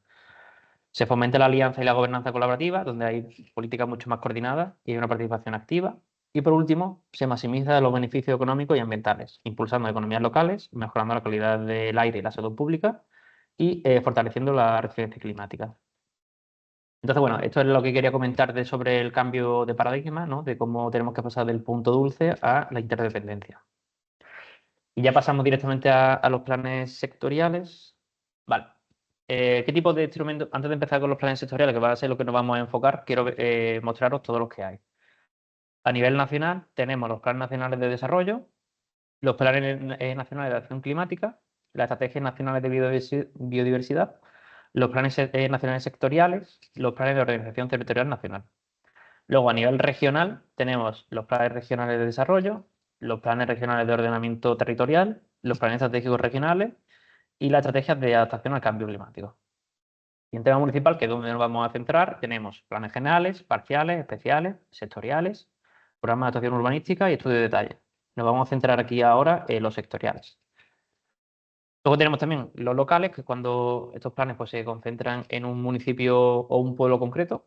Y luego tenemos los específicos, que normalmente suelen estar centrados en una parte del municipio muy pequeña, que puede ser un barrio o a lo mejor una calle o, no sé, una barriada, etcétera. Vale, entonces, ya empezamos con los planes sectoriales a nivel municipal. Lo primero que vamos a ver son las estrategias de objetivos de desarrollo sostenibles, que son los objetivos ODS. Ujú. A lo mejor seguramente a muchos os suena de haber escuchado cuando han leído algún plan que se relacione con estos objetivos. Estos objetivos nacieron a través de las Naciones Unidas para la Agenda de 2030 y normalmente son objetivos que, o sea, no son obligatorios de cumplir, pero sí que son altamente recomendables que se incluyan en todos los planes. Entonces, eso es lo primero que vamos a ver. Luego vamos a ver los planes de movilidad urbana sostenible, los PEMUS, el plan de organización territorial, POT, los planes de acción climática, o energía sostenible, que son los PACES, plan de infraestructura y servicios básicos, los planes de servicios sociales y bienestar, plan de desarrollo económico local, plan de vivienda y hábitat, plan de educación y cultura, plan de salud pública, plan de seguridad ciudadana, plan de gestión de riesgo y protección civil, plan de inclusión social y plan de calefacción y refrigeración. Vale, explicando sobre esto, o sea, hay muchos más planes y posiblemente adquieran otro tipo de nombre. Lo he querido resumir porque en el momento que nos pusimos a investigar sobre todo, vimos que había un montón de planes infinitos con nombres infinitos, pero realmente son muchas de las estrategias o planes, pues a lo mejor muchas veces no se llaman ni estrategia ni plan, se llaman hoja de ruta. Entonces, muchos de estos planes pues están incluidos o están bajo el paraguas de uno de estos. Por ejemplo, el de infraestructura y servicios básicos. Dentro de servicios básicos, pues entramos en residuos, entramos en agua, entramos en saneamiento, entramos incluso en otros planes de aquí, pues, de salud pública, de educación, de cultura, el de deporte. O sea, entonces hay muchos, o sea, yo el plan de infraestructura, digo, lo he puesto un poco para englobar todos estos, pero que sepáis que puede haber muchos más planes que lo que he puesto aquí. Por ejemplo, el tecnológico también solo hay planes tecnológicos en algunos municipios. Y luego, el plan de calefacción y refrigeración no es un plan muy habitual de ver, es más, creo que lo he visto en casi ninguno o muy pocos municipios, pero es un plan que a la larga, en un futuro, va a adquirir mucha relevancia por el tema del district heating o la calefacción centralizada. Entonces, por eso lo he querido incluir como el último para verlo y he puesto unos cuantos vídeos, si no da tiempo, que no creo que dé tiempo hoy, lo veremos la semana que viene. Vale, como he dicho, hay otro tipo de planes que puede ser tecnológico, de espacios públicos abiertos, planes de turismo, planes de deporte, planes de agua y hay muchos planes de biodiversidad dependiendo del municipio. Algunos tienen caza y pesca, de montes, litoral, paisajes, medio marino, depende un poco del municipio. Entonces he puesto el ejemplo me he ido al Ayuntamiento de Madrid y he querido hacer un pantallazo de lo que hay realmente de los planes que tienen ellos. Tienen una sección que se llama Desarrollo Económico y Tecnológico, como han incluido el tecnológico dentro de este desarrollo económico, y han puesto aquí los planes. Como podéis ver, hay plan de apoyo y reactivación del comercio minorista de Madrid, 2020 y 2023. Es un plan muy específico y centralizado, pero quizá dentro del desarrollo económico local. Luego hay estrategia urbanística para la actividad económica, también se puede incluir dentro de un económico social, económico local, perdón. Y luego, pues, plan de impulso de consumo sostenible. Con esto quiero mostraros que hay muchos planes diferentes y que no, porque cada plan puede tener su propio nombre, como podéis ver aquí, o sea, no tiene por qué ser. Y dentro de eso, pues, se pueden hacer varios planes específicos. Por ejemplo, en el tema de medio ambiente tienen plan de fomento y gestión de la biodiversidad, estrategia de sostenibilidad ambiental, la hoja de ruta hacia la neutralidad climática, que este es el PACES como tal, plan de infraestructura verde y biodiversidad de la ciudad de Madrid. Entonces, eso, dentro del medio ambiente tienen muchos planes. Eh, pero bueno, aquí he querido mostrar que, aunque se llamen de diferente nombre, pueden ser se refieren a los plazos de lo que son planes de acciones climáticas, en este caso. Y, o sea, no hace falta que tenga ese nombre. No es obligatorio que tenga ese nombre. Vale, entonces dicho eso, empezamos ya con las estrategias ODS, ¿no? Que son los Objetivos de Desarrollo Sostenible. Como he comentado, nacieron a través de las Naciones Unidas en la Agenda 2030. Hay 17 objetivos que engloban casi todos los sectores. Entonces, es recomendable que cuando se hagan los planes se mencionen a estos ODS para saber que estamos en línea con la Agenda 2030 de las Naciones Unidas. Esta estrategia pues, guía a los gobiernos, las empresas, las organizaciones y comunidades en la implementación de políticas, programas y proyectos orientados a erradicar la pobreza, proteger el planeta y garantizar el bienestar de todas las personas. Los objetivos principales de los ODS son integrar la sostenibilidad y la planificación en la toma de decisiones, promover la participación inclusiva, adaptar estos objetivos al contexto local y monitorear y evaluar el progreso. Estos son los 17. Mm, La semana que viene seguramente hagamos una actividad entre todos para que no sea siempre un monólogo mío, donde vamos, o sea, os voy a poner vamos a coger un plan mismo y quiero que de vuestra opinión, luego si eso por el mismo chat me podéis decir la respuesta de lo que pensáis. Por ejemplo, cogemos un plan de ordenación territorial, el POT, y me podéis decir cuáles son los ODS que tenéis, o sea, asociados, que veis asociados o relacionados con ese plan y lo vamos discutiendo. Yo me he preparado las respuestas, pero bueno, siempre está bien escuchar, si acaso no he coincidido con alguna de las vuestras, pues que veamos un poco por qué pensáis que ese ODS se puede relacionar con ese plan y en qué medida. Entonces creo que así va a ser muy didáctico, porque así vosotros aprendéis a relacionar los ODS con los planes y podemos discutir el por qué. Vale, ¿cómo se implementan? A nivel nacional, pues los gobiernos nacionales elaboran los planes de desarrollo a largo plazo, incorporan estos objetivos. A nivel regional, pues se crean estrategias regionales que se adaptan a los ODS. Y he puesto un ejemplo de, bueno, pues promover la igualdad de género, que se relaciona con el ODS número 5, o mejorar la infraestructura, que se relaciona con el ODS 9. A nivel local tenemos la integración de los ODS en los planes de desarrollo urbano y comunitario. Por ejemplo, en programas de movilidad sostenible, que se relaciona con el ODS 11, o el manejo de residuos sólidos, que se relaciona con el ODS 12. Y luego también muchas empresas, para aumentar su responsabilidad social corporativa, su objetivo de RSC. Uy, escucho un poco de background fondo, a ver si puedo silenciar. Vale.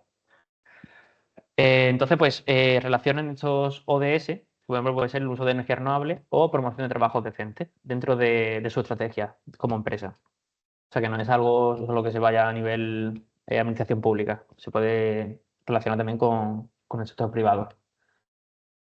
¿Y son obligatorios? Pues no son obligatorios, ya que no hay ninguna ley que obliga a que se cumplan estos ODS a nivel europeo. Sin embargo, sí que es verdad que en España, según hay un cierto tipo de leyes, como la 7 de 2021 o los planes, el PENIEX, si quieren acceder a acceso a financiamiento, sí que te obligan y tienes que hacer referencia obligatoria a que los planes estén asociados con esos ODS de las Naciones Unidas. Entonces, o sea, no son obligatorios, pero sí que casi. Indirectamente casi. Entonces, ¿cómo se integran en los planes de estrategia? Pues bueno, normalmente o para integrar los ODS hay que hacer un diagnóstico inicial del plan concreto, se definen las metas, se alinean los ODS con el plan, se crea el plan de acción, se ven los recursos necesarios, tanto financiamiento como recursos humanos, tecnológicos, etcétera. Se crea un sistema de monitoreo y evaluación a través de indicadores. Y luego, por último, pues se basa en comunicar y difundir, y diseminar y sensibilizar a la población sobre ese plan. Entonces, he puesto unos ejemplos individuales en cada una de las etapas. Por ejemplo, el diagnóstico inicial y la selección de los objetivos relevantes, pues tenemos que identificar la situación local o sectorial de ese plan y vemos los objetivos. Entonces, si nos ponemos que el problema de esa localidad es que la contaminación del aire, pues vemos que la contaminación del aire está asociada al ODS 11, que es ciudades y comunidades sostenibles, y al ODS 13, que hacen por el clima. Entonces, viendo un problema, ya lo asociamos con los objetivos.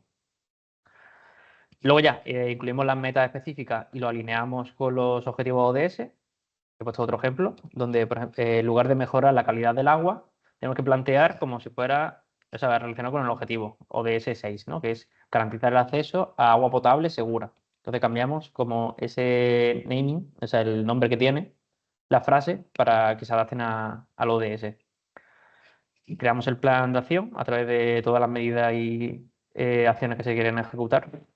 E incorporamos la trazabilidad de los objetivos. En un proyecto específico de reforestación, pues vemos que se relaciona con el ODS 13, con el ODS 15 y con el ODS 8. Asignamos los recursos, que son todos los actores necesarios para ejecutar el plan, y podemos relacionar en planes de vivienda y hábitat, pues promover consultas ciudadanas vinculadas con el ODS 11. Para el monitoreo y sistema de evaluación, pues para el ODS 4, que es educación y calidad, pues medimos la tasa de escolarización en áreas vulnerables y publicamos informes periódicos.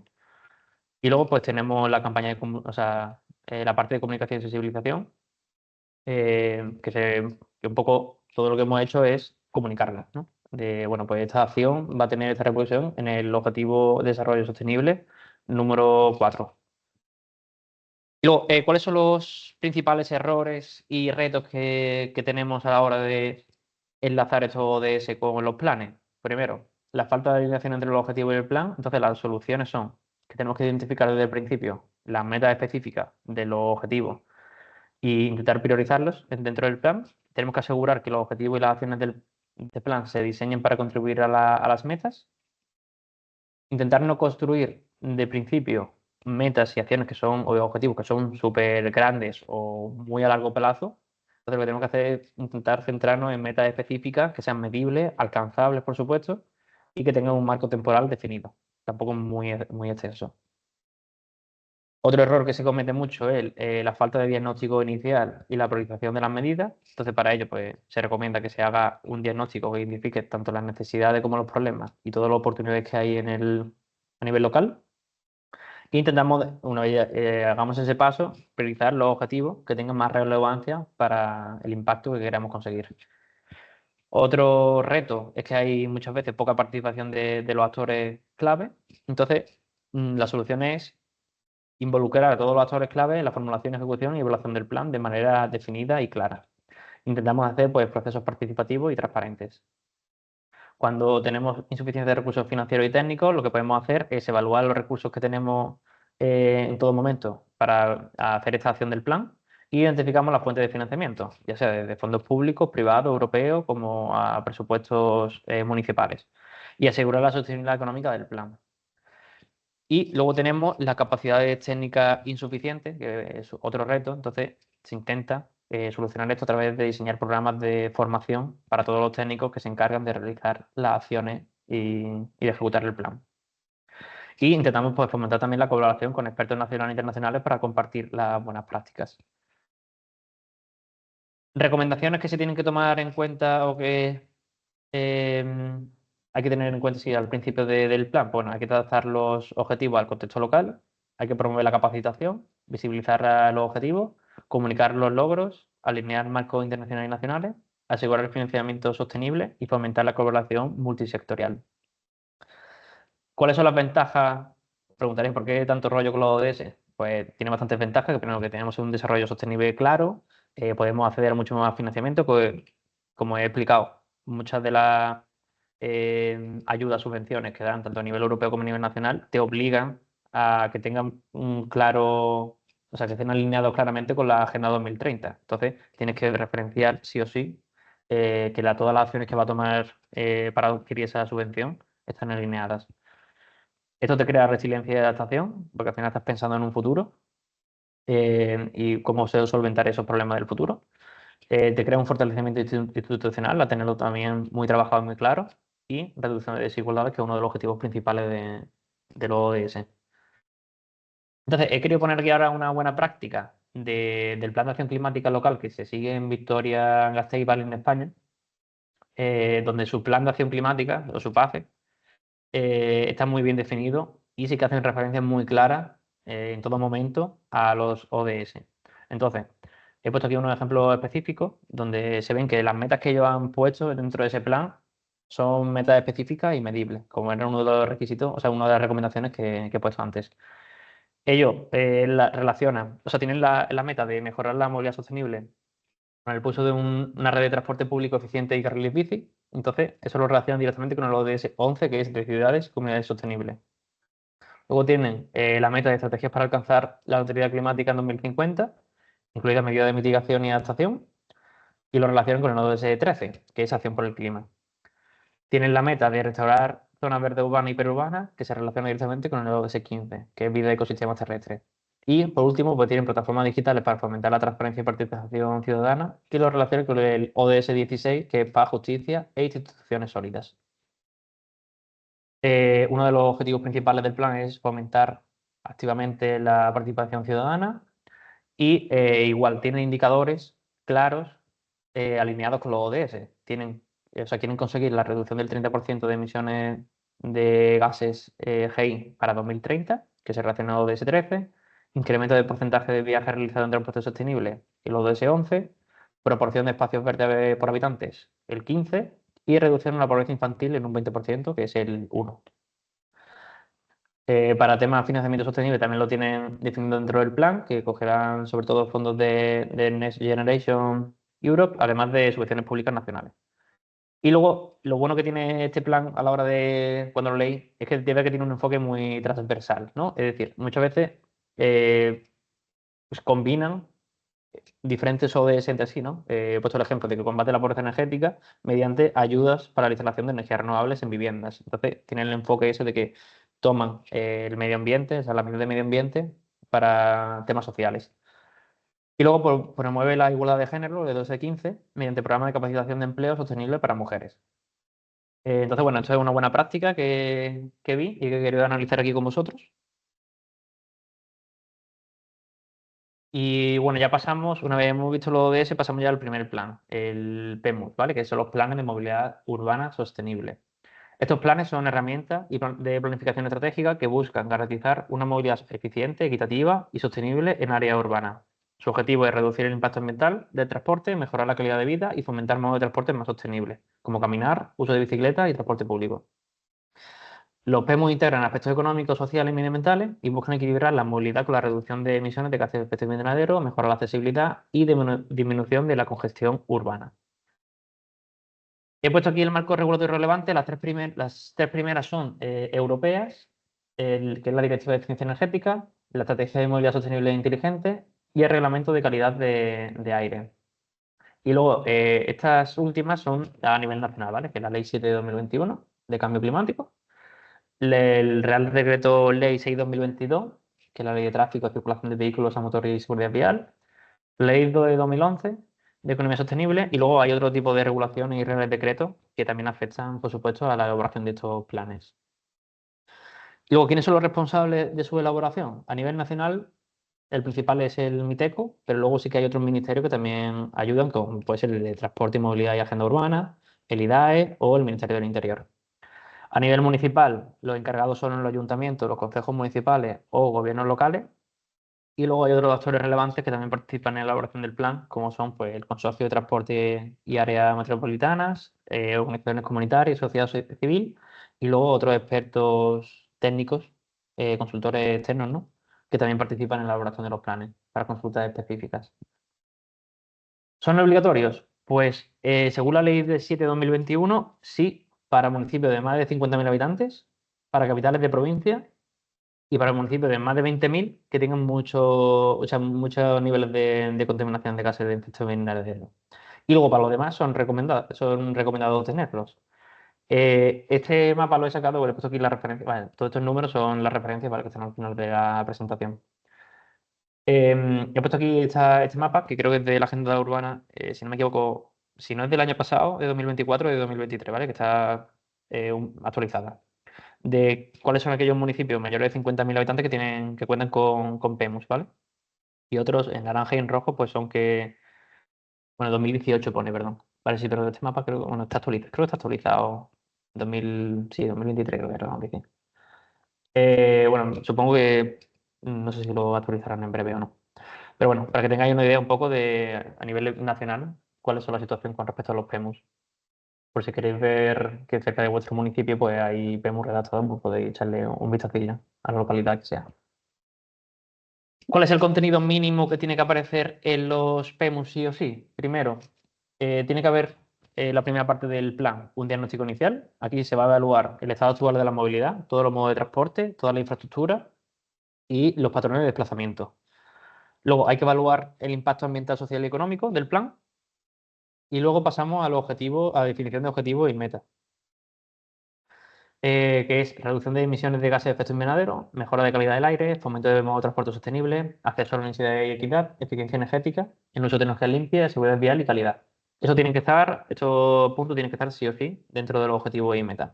Posiblemente haya otros planes que tengan muchos más objetivos, pero bueno, estos son como los mínimos identificados.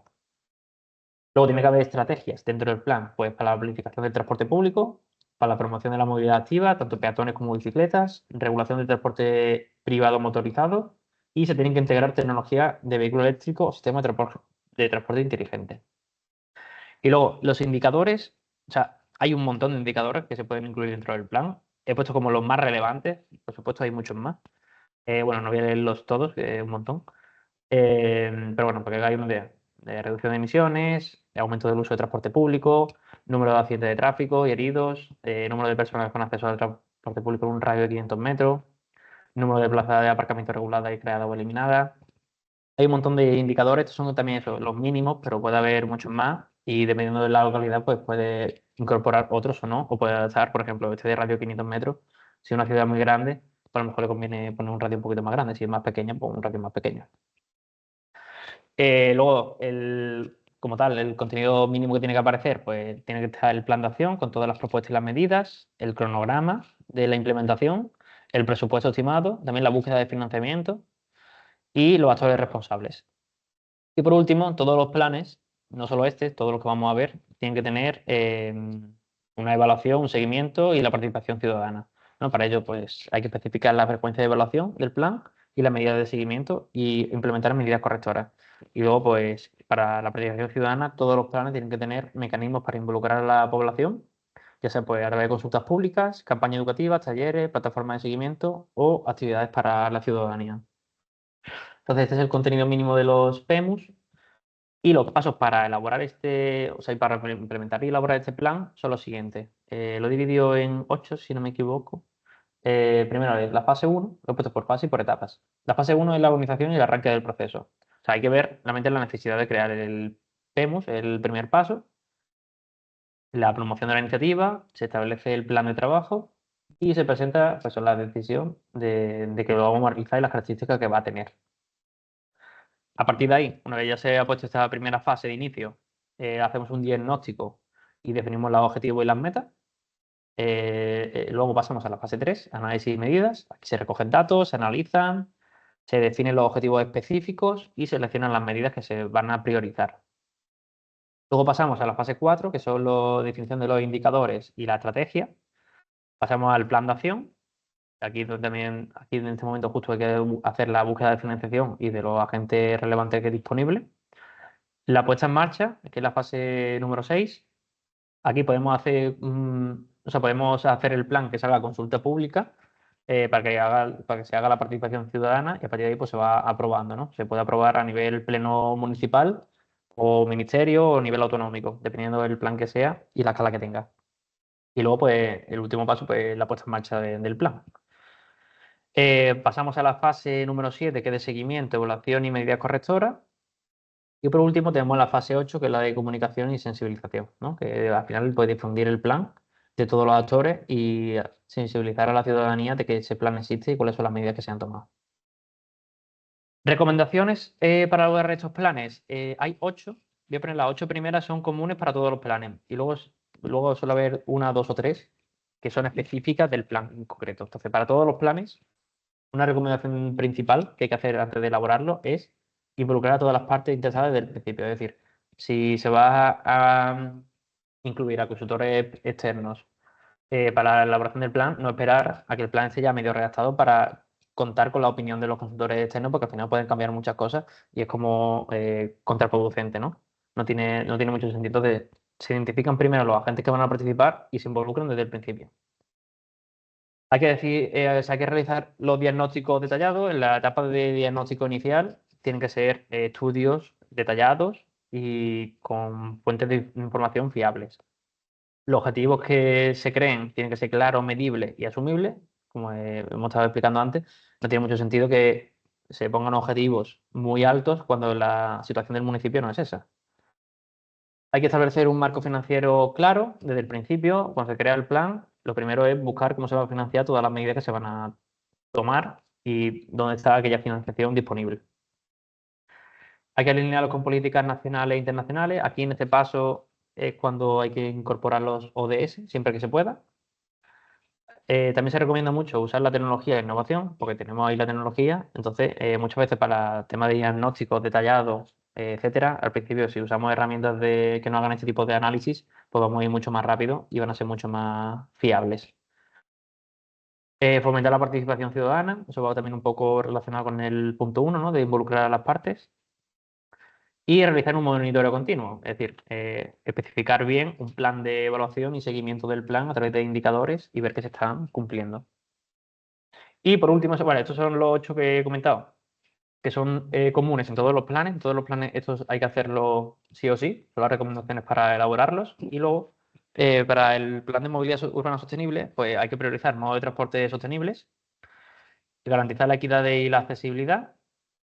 Bueno, ya está, esto es todo. Y, o sea, cuando decimos garantizar la equidad y la accesibilidad, es que, bueno, que al final toda persona más vulnerable pues sea capaz de acceder pues, a transportes públicos en ese caso, o acceder a zonas peatonales que sean accesibles, etcétera, para personas con silla de ruedas, porque tengan accesibilidad suficiente para moverse a través de la ciudad. Y bueno, he puesto aquí buenas prácticas. He visto también el plan de movilidad de Terrassa, que es muy bueno y se recomienda como buena práctica. He puesto el link aquí a la página web del ayuntamiento. Y luego he puesto 2 vídeos. Lo que pasa son las 11:10. O sea, no lo vamos a ver, pero bueno, que lo veis. Uno dura 4 minutos, que es el plan que había de 2015 a 2020. Y ahora la actualización que han hecho de 2026 a 2031. Está bastante entretenido. O sea, están en catalán, pero se entiende bien. Si no podéis poner los subtítulos, creo. Y luego, pues, otra buena práctica, he puesto el PEMUS de la comarca de Pamplona, que se creó en 2019, se aprobó en 2019. Esto aquí tenéis la referencia por si queréis echarle un vistazo, que también es un plan muy, muy completo. Y luego, a nivel guía práctica, desde el Ministerio, han elaborado una guía de cómo se elaboran estos planes. O sea, lo que he puesto aquí, la información que he puesto, sigue mucho a esta guía, ¿vale? No, de ahí he tomado casi todas las referencias. Pero bueno, pues he hecho un vistacillo y la verdad que es bastante clara la guía para elaborar estos planes. Entonces, ¿cuáles son los retos? Ya casi que vamos a concluir con esto. ¿Cuáles son los retos y errores a la hora de elaborar estos planes? ¿Cuáles son las soluciones que damos nosotros? Pues bueno, primero, la falta de diagnóstico integral y basado en datos. Entonces, como he comentado, hay que hacer diagnósticos iniciales que sean completos y con datos fiables. Para ello, pues se tienen que usar las herramientas tecnológicas siempre que se puedan, pues para mapear flujos de transporte o información geográfica que se necesite. Y luego, pues incorporar los datos en tiempo real cuando sea posible. Cuando tenemos escasa participación ciudadana, pues hay que crear Procesos participativos, como sean talleres, encuestas y reuniones. Hay que crear canales de comunicación permanentes e involucrar al usuario en la planificación de acciones como ruta de transporte público o infraestructura ciclista. Muchas veces tenemos un enfoque que se centra mucho en estos planes. Si lo leéis alguno que otro, tiene mucho enfoque centrado en el automóvil, cuando realmente pues, hay otras vías y si tenemos que, para que sea un transporte sostenible, tenemos que buscar otras vías que tengan la misma importancia que el automóvil, incluso menos, ¿no? Intentar priorizar siempre otro modo de transporte, ya sea por transporte público o bicicleta o peatonal. Muchas veces pues, estos proyectos son bastante caros, entonces hay que buscar ante la falta de financiamiento, pues hay que buscar fuentes que tenemos muchas, desde los fondos europeos hasta subvenciones nacionales como partidas presupuestarias municipales. Diseñar proyectos escalables que se implementen por fases, e incluir un análisis costes-beneficios, priorizando acciones con mayor impacto y menor costo. Tenemos también el reto de la falta de integración multimodal. Aquí que muchas veces pues tenemos que calcular si alguien quiere ir de un sitio, por ejemplo, vive en la ciudad y quiere ir hacia un parque tecnológico que está afuera, en un polígono industrial, pues tenemos que analizar cómo esa persona puede ir sin tener que estar conmutando mucho de transportes, ¿no? Que a lo mejor solo haya rutas directas a esos puestos de trabajo a través de transporte público. Objetivos, muchas veces son objetivos poco claros y no medibles, por eso se conviene o se incita a usar la metodología SMART, que lo voy a explicar en la siguiente diapositiva, y ya con eso concluimos. Y hay que establecer indicadores de seguimiento, como los que he puesto en la diapositiva de indicadores, el contenido mínimo, esos son casi siempre los mínimos que se tienen que usar. Intentar no ignorar la sostenibilidad ambiental, para ello pues, hay que promover la electrificación del transporte público y fomentar pues, compartir los vehículos de bajas emisiones, hay que integrar espacios verdes y medidas de mitigación ambiental y vincular todos estos objetivos que se quieren conseguir con los objetivos ODS y que el cumplimiento de ellos.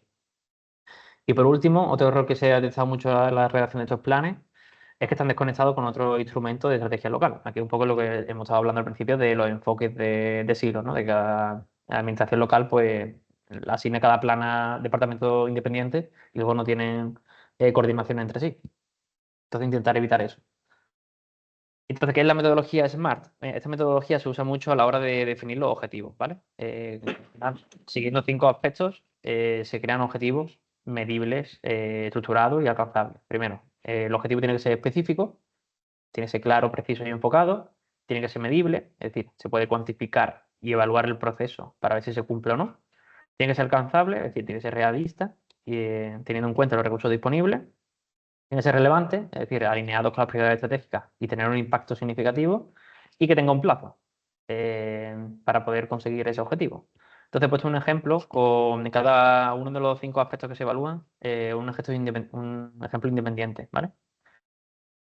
De la metodología SMART aplicada a un PEMUS de un municipio. Por ejemplo, que sea específico, un objetivo específico es promover el uso de bicicletas como medio de transporte diario mediante la creación de redes ciclovías en toda la ciudad. Que sea medible, pues incrementar el uso de transporte público en un 20% para 2025.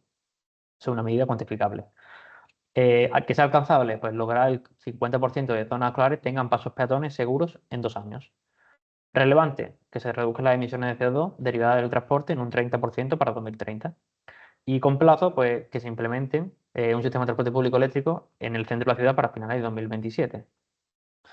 Entonces, esta es la metodología SMART, simplemente a la hora de crear un objetivo que sigan estos 5 aspectos y con eso nos vamos a asegurar de que el objetivo pues, es claro, estructurable, alcanzable y es realista, ¿no? Con la situación del municipio.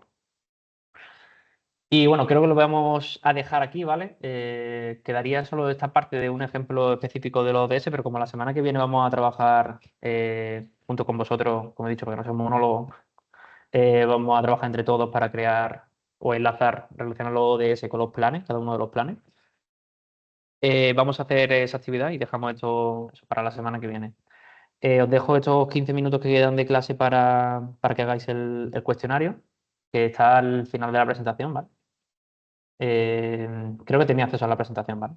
No, de todas formas, voy a ponerlo aquí en el chat.